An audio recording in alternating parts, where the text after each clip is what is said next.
시편 107편 10절로 16절 말씀을 함께 봉독합니다. 107편 10절로 16절의 말씀입니다. 사람이 흑암과 사망의 그늘에 앉으며 곤고와 쇠사슬에 매임은 하나님의 말씀을 거역하며 지연자의 뜻을 멸시함이라. 그러므로 그가 고통을 주어 그들의 마음을 겸손하게 하셨으니 그들이 엎드러져도 돕는 자가 없었도다. 이에 그들이 그 환난 중에 야훼께 부르짖음에 그들의 고통에서 구원하시되 흑암과 사망의 그늘에서 인도하여 내시고 그들의 얽어맨 줄을 끊으셨도다. 야훼의 인자하심과 인생에 행하신 기적으로 말미암아 그를 찬송할지로다. 그가 논문을 깨뜨리시며 쇠빗장을 꺾으셨음이로다. 아멘. 환난 중에 부르짖음에 이 같은 제목으로 오늘 아침에 말씀의 은혜를 함께 나누기 원합니다. 우리가 일생 살아가면서 예기치 않은 문제 어려움이 꼭 다가옵니다. 아침이 있으면 밤이 다가오고 따뜻한 봄이 있으면 추운 겨울이 다가오는 것처럼 우리 인생에 고난의 밤이 다가오고 고난의 겨울이 다가옵니다. 왜 우리가 고난을 당하느냐? 고난의 이유입니다. 고난의 이유. 고난이 우리 삶의 일부인데 10절 11절에 보면 이 같은 말씀이 나옵니다. 사람이 흑암과 사망의 그늘에 앉으며 곤고와 쇠사슬에 매임은 왜 고난을 당하냐? 11절 하나님의 말씀을 거역하며 지연자의 뜻을 멸시함이라. 왜 고난이 다가오느냐? 주의 말씀에 순종하지 않냐고 말씀을 거역하고 하나님의 뜻을 멸시했기 때문이라고 성경은 분명히 말씀하고 있습니다. 죄라고 하는 말은 헬라어로 하말티아라고 하는데 목적을 벗어났다.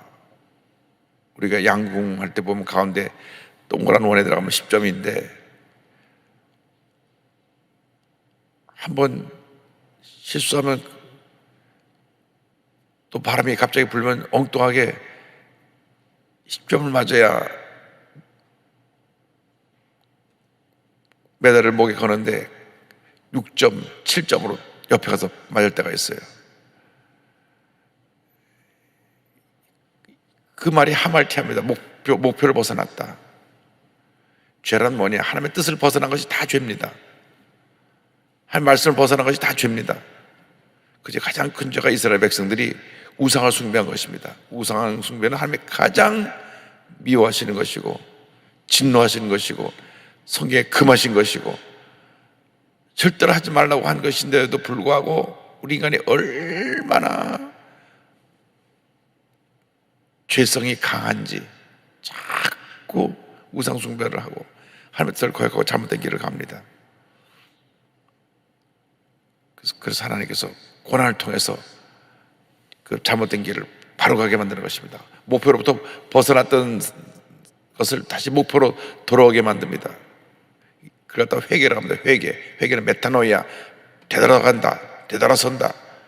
동으로 가던 사람이 서로 돌이키듯이 뉘우침과 회개는 다릅니다. 뉘우침은 아유 그러지 말 거라고 또 잘못된 길을 가는 게 뉘우침이고, 회개는 주여 나를 용서하여 주옵소서 과감히 길에서 돌아서는 것이 회개입니다. 그래서 죄와 회개는 우리 삶 가운데 늘 공존하기 때문에 하나님 앞에서 죄성을 이기고 회개의 무릎을 꿇어서 하나님 기뻐하시는 삶을 살아가는 우리 모두가 되어야 합니다. 그래서 고난을 통해서 우리가 하나님 앞에 회개하고 돌아오는 것입니다. 그러나 고난의 유익이 있습니다. 12절 보니까 고난의 유익에 대해서, 그러므로 그가 고통을 주어, 하나님이 그렇게해서 고통을 주어 그들의 마음을, 죄 지은 사람들의 마음을 겸손하게 하셨으니 그들이 엎드러져도 돕는 자가 없었도다. 고난당한 것이 우리의 유익입니다. 고난은 축복의 도구입니다. 고난은 우리를 아프게 하고 힘들게 하고 슬프게 하고 외롭게 하고 너무나 고통스럽게 하지만 궁극적으로 우리를 하나님 앞에서 겸손하게 만든다. 겸손하게. 죄성의 근본적인 내용은 교만입니다. 교만. 내가 내가. 평생 우리의 신앙생활의 숙제입니다. 기도를 많이 한 사람들이 실수할 수 있는 한 가지 문제는 뭐냐면, 내 기도, 나의 뜻에 맞추는 기도를 하기 때문에 기도를 해도 응답이 없고, 기도하면서 또 문제를 일으키고 어려움에서 벗어나지 못하는 것입니다. 그래서 예수님께서 마지막 겟세마네 기도에서 내 뜻대로 마옵시고 아버지의 뜻대로 되기를 원합니다. 우리에게 가르쳐 주신 것입니다. 우리가 기도할 때 내 뜻대로 기도하면 안 되고 주님의 뜻이 이루어지기를 원합니다. 주님의 뜻을 놓고 구해야 되는데, 주님의 뜻은 어디 있느냐? 이 말씀에 있습니다. 말씀. 그래서 말씀을 주야로 묵상해야 됩니다. 주야로 묵상해야 됩니다. 말씀을 많이 읽고 기도하면 하나님이 나를 바로 서게 만들어 주십니다. 말씀은 보지 아니하고 그냥 자기 생각 갖고 기도하니까 자꾸 잘못된 길로 가는 그러한 실수를 하게 되는 것입니다. 철저하게 말씀에 굳건히 서서 하나님의 뜻을 내게 말씀하여 주옵소서 기도하면 하나님이 우리를 바로잡아 주십니다. 고난을 통하여 우리 하나님께 돌아와야 되는데 말씀으로 돌아와야 됩니다. 하나님의 뜻으로 돌아와야 되는 것입니다. 그래야 우리에게 복이 임하고 하나님의 축복이 임하게 되는 것입니다. 시편 119편 71절에 이와 같은 고백이 나옵니다. 고난당한 것이 내게 유익이라. 이로 말미암아 내가 주의 율례들을 배우게 되었나이다. 무슨 말씀입니까? 고난을 통해서 주의 말씀을 깨닫게 됐습니다. 주의 말씀을 내가 깨닫고 주의 말씀을 통하여 내게 가르쳐 주신 주님의 뜻을 알게 되고 배우게 되었습니다. 그래서 고난당한 것이 내게 유익입니다. 고난당하기 전에는 내가 성경도 제대로 보지 않냐고 내 뜻대로 살았는데, 고난당하고 나서 깨어지고 또 깨어지니까 하나님 앞에서 엎드려 회개하고 기도하고 말씀 붙잡고 하나님의 은혜 가운데 깊이 들어가서 고난을 통하여 겸손해지고, 고난을 통하여 하나님의 뜻을 잘 지켜나가는 주님께 인정받는 주님의 자녀로 바꾸어지고 변을 받게 되는 것입니다. 그래서 고난의 축복에 대해서 예수님 만난 후 일생의 고난이었던 사도 바울은 이렇게 고백합니다. 로마서 5장 3절 4절입니다. 다만 이뿐 아니라 우리가 환난 중에도 즐거워하나니, 환난은 인내를, 인내는 연단을, 연단은 소망을 이루는 줄 알미로다. 사도 바울은 엄청나게 고난을 많이 당했습니다. 왜? 그만큼 그가 자아가 강하고 교만할 수 있는 모든 조건을 갖추었기 때문에 그렇습니다. 좋은 가문에 태어났죠. 나면서부터 로마 시민권자였죠. 당시 최고 학벌인 가말리엘 학벌의 그 학파에 들어가서 그 선생님한테 또 배웠죠. 또 사내들인 공회에서 청년 지도자로 앞으로 너는 이스라엘 민족의 지도자가 될 것이다. 요즘 말하면 젊은 지도자 이준석 대표처럼 36살에 당대표가 되는, 우리나라 역사상 없었던 그런 일이 났는데 사도 바울이 그 정도로 잘난 사람이었어요. 그러니까 조금만 방심하면 교만해지는 겁니다. 내가 그래도 배운 사람인데, 내가 그래도 뼈대 있는 사람, 있는 집안의 사람인데, 내가 보통 사람이 아닌데 왜 날 함부로 대하느냐. 그래서 하나님이 그를 고난을 통해서 평생 고난을 그 삶에 달고 다니게 하셨어요. 그런데도 얼마나 그가 하나님 앞에서 인간적인 자랑할 거리가 많았는지 아예 병을 주어가지고, 그 병명의 성경에 나오지 않습니다. 우리가 추측할 수 있는 것은 사도 바울이 아주 눈이 나빴습니다. 요즘 같으면 안경을 써도 되고 또 병원에 안과 가서 라식 수술을 해도 되는데, 그 당시엔 그게 없었으니까 눈이 너무 나빠서 글을 쓸 때 옆에서 글을 불러주면 받아 적는 사람이 있었어요. 더디오라고 받아 적었어요. 그래서 많은 성경을 대필로 써서 보냈습니다. 하나님 앞에 간절히 기도합니다. 이 병을 내게서 제거해 달라고 3번이나 간절히 구했는데 하나님이 그 기도는 들어주지 않으셨어요. 내 은혜가 내게 족하다. 내가 약할 때 내가 주님의 은혜가 너에게 강하게 임한다.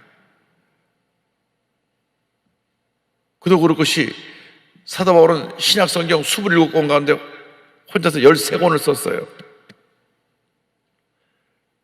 하나님의 말씀 27권 중에 13권을 성령의 감동을 받아 기록했죠. 히브리서도 사도 바울의 영향을 받아서 기록됐기 때문에 사도 바울이 쓴 서신은 13권, 영향을 받은 책 한 권은 14권입니다. 27권 중에 14권 정도가 사도 바울에 의해 쓰여졌거나 영향을 받아 쓴 것이에요. 어마어마한 참 큰 업적을 남겼죠. 죽은 사람을 살렸습니다. 못 고친 병이 없습니다. 간 사람마다 병을 다 고치고 죽은 사람도 살리고, 예수님 이후 이렇게 큰 업적을 남긴 사람이 없습니다. 그뿐입니까? 그 당시 전 세계라고 할 수 없는 있었던 온 아시아적에 다 다니면서 가는 데마다 교회를 세우고, 그 다음에 다시 그 발걸음을 유럽으로 옮겨서 유럽 전 지역에 또 교회를 세우고, 이런 큰 업적을 남긴 하나님의 종이었기 때문에 하나님이 그를 고난이라고 하는 가시를 주셔서 늘 겸손하게 내가 하지 못하게.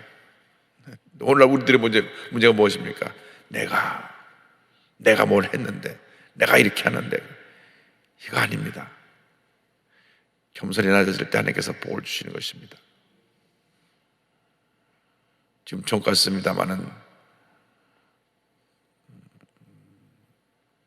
아가페 출판사를 만신 우리 정 장로님은 성결교회 장로님이십니다. 성결교회 사업을 하셔서 굉장히 많은 축복을 받으셨어요. 그러니까 너무 주님 주신 축복을 감사해서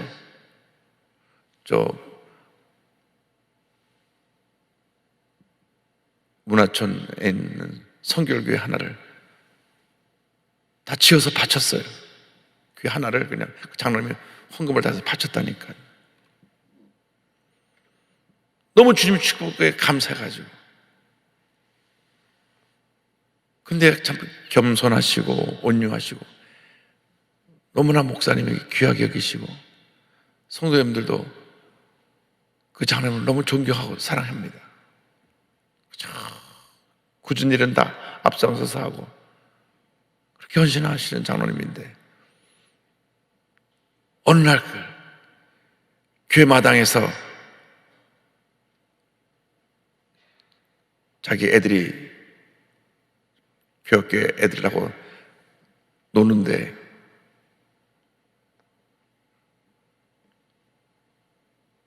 친구가 밀쳤단 말이에요. 밀쳐서 넘어졌어요. 넘어졌을 때 넘어진 것을 보고 일으켜 주려고 하는데 얘가 무슨 말 하냐면, 네가 내가 누군지 알고 날 함부로 밀어. 우리 아빠가 이 교회 졌어. 장로님이 충격을 받았어요. 그래서 그날 밤에 부인 권사님하고 이거 우리 애들 교육을 자칫하면 이 교회에서 교육을 했다가는 그냥 뒀다가는 애들이 잘못되겠다. 집이 마포 공덕동이었습니다. 그래가지고 그 아이들을 사람이 많은 순복음교회로 보내서 신앙생활하게 하자. 그래서 중학교 다니는 큰아들, 중학교 다니는 둘째 아들, 막내딸, 초등학교 6학년 막내딸을 저희 교회로 보냈어요. 제가 초등학교 6학년 그때 초등학교 찬양대 지휘하고 그랬는데 6학년 그 반에 그 아이가 들어왔어요. 그래서 그 집에 신방을 갔더니 어머니가 그게 다 하는 거예요.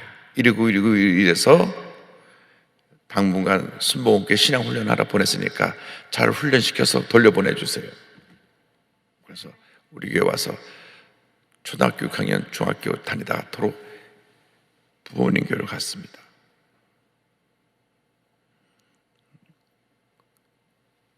그 부모님이 아이들을 그렇게 겸손하게 신앙생활하기 위해서 자기가 아는 교회 목사님 교회로 가면 다 누구 장로 아들 따랐다고 또 특별하게 대우할까 봐 아예 사람 많고 가도 아무도 안 알아주는 여의도로 가라. 사람 워낙 여의도에 많으니까. 그래서 와서 아이들을 교육시킨 그 장로님을 보면서 참 훌륭하신 분이다. 아버님도 정옥가시고 어머님도 아마 정옥가신 것 같아요.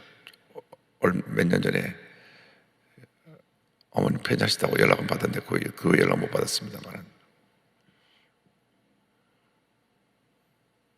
그래서 우리가 하나님 앞에서 늘 난 아무것도 아닙니다 할 때 하나님 우리를 들어 사용하십니다. 내가 할 때는 아직 멀었어요. 내가 멀었어요. 절대 교회 내에서는 특권의식이 있으면 안 됩니다.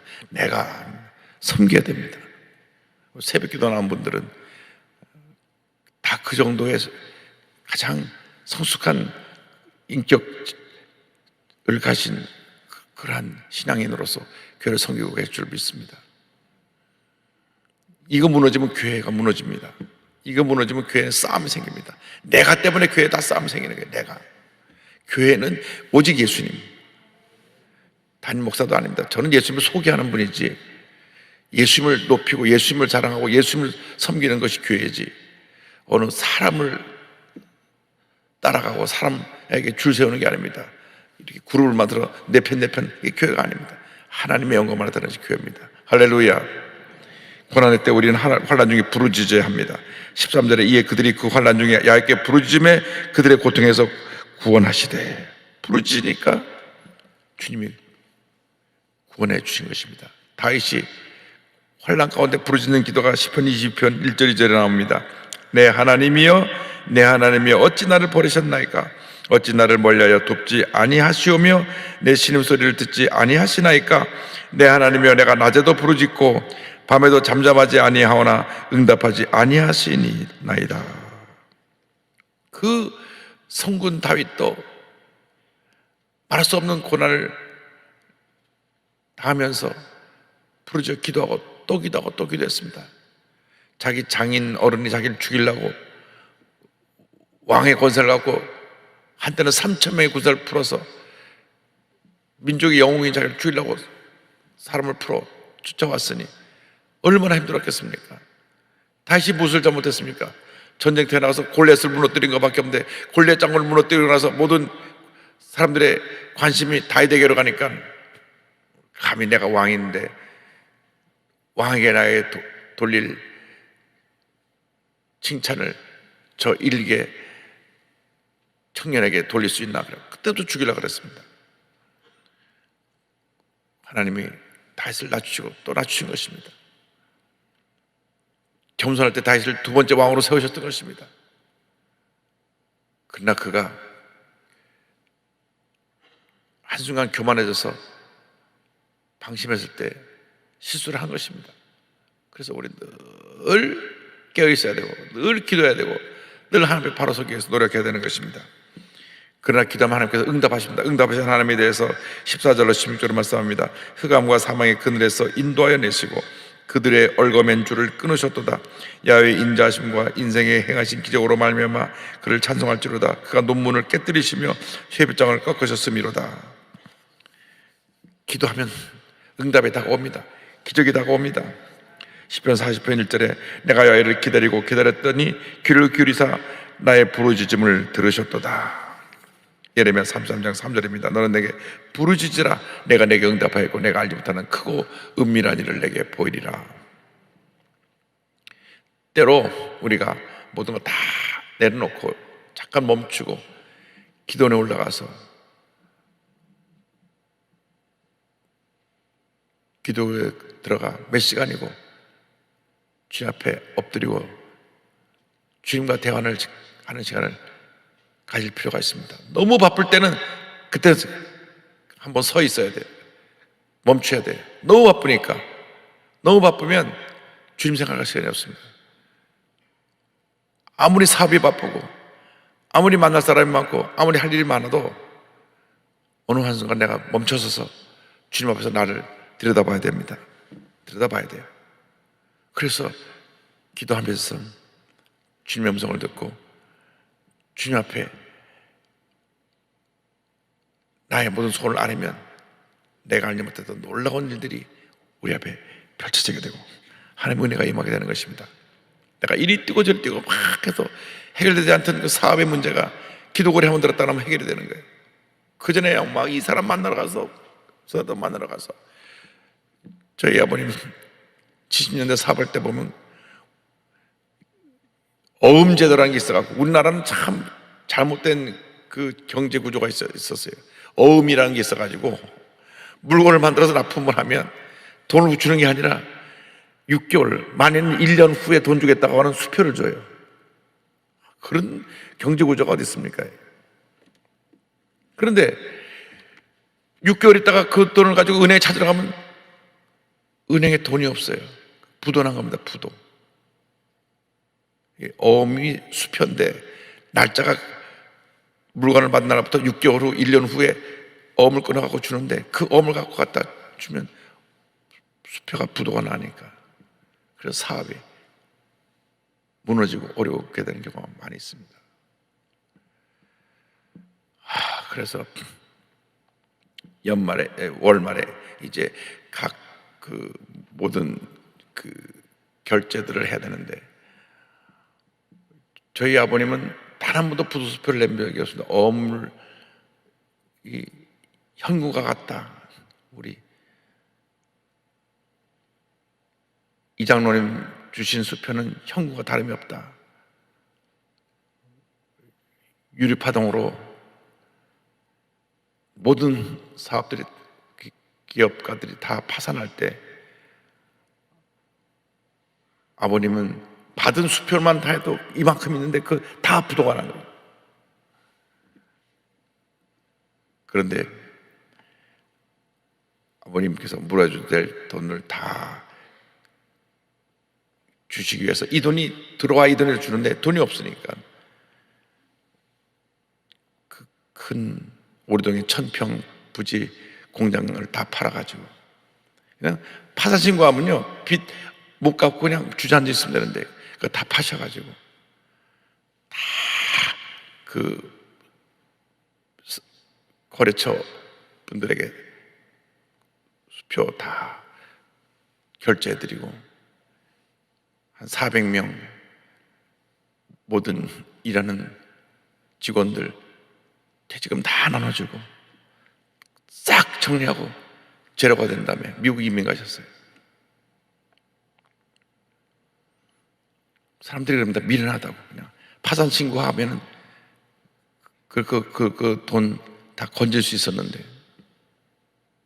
내 아버님은 내가 교회 장로인데 저분들이 날 믿고 지금까지 10년, 20년 거래를 해왔는데 이 다른 사람들은 다 부도가 나서 결제를 하지 못해도 교회 장로인 나는 해야지. 하나님 영광 가리는 것이 안 된다.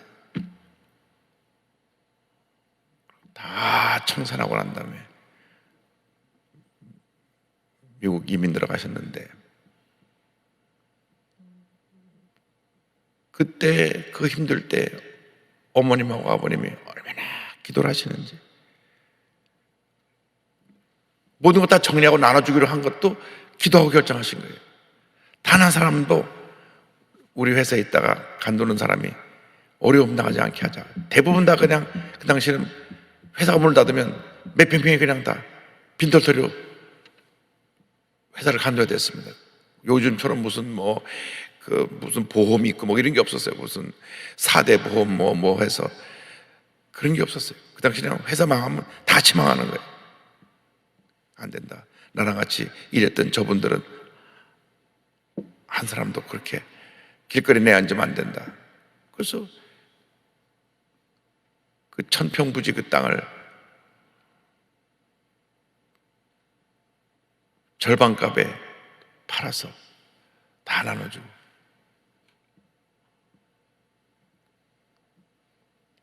근데 제가 배웠어요. 예수 믿는 사람은 신용을 지켜야 되는구나. 진실돼야 되구나. 거짓말하면 안 되는구나. 약속은 지켜야 되는구나. 내가 손해봐도 딴 사람의 손 입히면 안 되겠구나. 그 모든 걸 다 팔아서 정리한다고 하실 때 어머님하고 아버님 기도 많이 하시고, 우리를 인해서 단 한 사람도 피해 입지 않게 하자 다 하고 하셔서 다들 아버님에 대해서 감사하고, 또 거래처 사장님들도 감사하고 그렇게 정리를 하시고 미국 들어가셨는데, 그래서 그 거래처 사장님들 가운데 많은 분들이 예수 믿고 또 우리 교회 장로님도 되시고 그랬어요. 근데 이 힘들고 어려운 시간 그때 기도로 해결하시더라고요. 기도 많이 하시고. 베드로가 붙잡혀 감옥에 갔을 때 교회에서 딴거하지 않았습니다. 사도행 12장 5절로 보면 이런 말씀이 나옵니다. 이에 베드로는 옥에 갇혔고 교회는 그를 위하여 간절히 하나님께 기도하더라. 헤롯이 잡아내려고 하는 그날 전날 밤에 베드로가 두 군인 틈에서 두 쇠사슬에 매어 누워 자는데 파수꾼들이 문 밖에서 옥을 지키더니 호련히 주의 사자가 나타나며 옥중에 광채가 빛나며 또 베드로의 옆구리를 쳐 깨워 이르되 급히 일어나라 하니 쇠사슬이 그 손에서 벗어지더라. 다음날 아침은 베드로가 처형당해 죽습니다. 근데 그날 밤에 온 교인이 밤새 기도합니다. 우리 베드로 사도를 주님 살려주옵소서. 밤새 기도하는데 그 기도하는 밤에 기적이 일어나는 것입니다. 양옆에 군인이 쇠사슬 같이 묶고 같이 자고 있는데 저들을 잠들게 해주고 쇠사슬이 풀어져서 눈을 깨보니까 쇠사슬이 풀어졌고 천사가 따라 나오라. 나가니까 첫째 문이 척이 열리고 또 나가다 보니까 두 번째 문에 척이 열리고 나가보니까 길거리에요. 와보니 교회에서 성도들이 기도하고 있습니다. 기도할 때 기적이 일어나는 것입니다. 그 사도행전을 보고 만든 문이 자동문입니다. 척이 열리는 거. 그건 제 해석이지만은 하여간 우리가 기도할 때 닫혔던 문은 열리는 것입니다. 여러분 일생이 기도의 일생이 되기를 주님의 이름으로 축원합니다. 가슴에 손을 꼽은 자리에 손을 꼽고 기도합니다. 사랑과 은혜와 자비가 원하시는 하나님 아버지, 우리가 주님 앞에 기도의 사람이 되게 하시고 말씀의 사람이 되게 하시고 순종의 사람이 되게 하시고 겸손한 사람이 되게 하시고 교회에서 죽도록 충성하고 헌신하고 섬기는 주님의 일꾼들 되게 하여 주시옵소서. 이 시간 기도하오니 우리들의 모든 문제가 주의 뜻 가운데 다 해결되게 하여 주옵시고 머리끝부터 발까지 온몸이 건강케 하여 주시옵소서. 건강이 임할지어다. 치료가 임할지어다. 회복이 임할지어다. 주 앞에 귀한 힘을 드린 속기를 받아 복을 내려주시고 저들이 한평생 큰 복을 받고 베풀고 나누며 살게 하옵소서. 예수님의 이름으로 기도드립니다. 아멘. 지금은 우리의 구세주 예수 그리스도의 무한하신 은혜와 하나님 아버지의 커넓으신 사랑과 성령의 감동감화 인도교통 충만하게 하시니 기도를 통하여 늘 주님의 뜻을 깨닫고 겸손히 낮아지고 하나님 영광에서 헌신하기로 결심한 주님의 귀한 백성들 위해 지금부터 영원토록 함께 있을지어다. 아멘.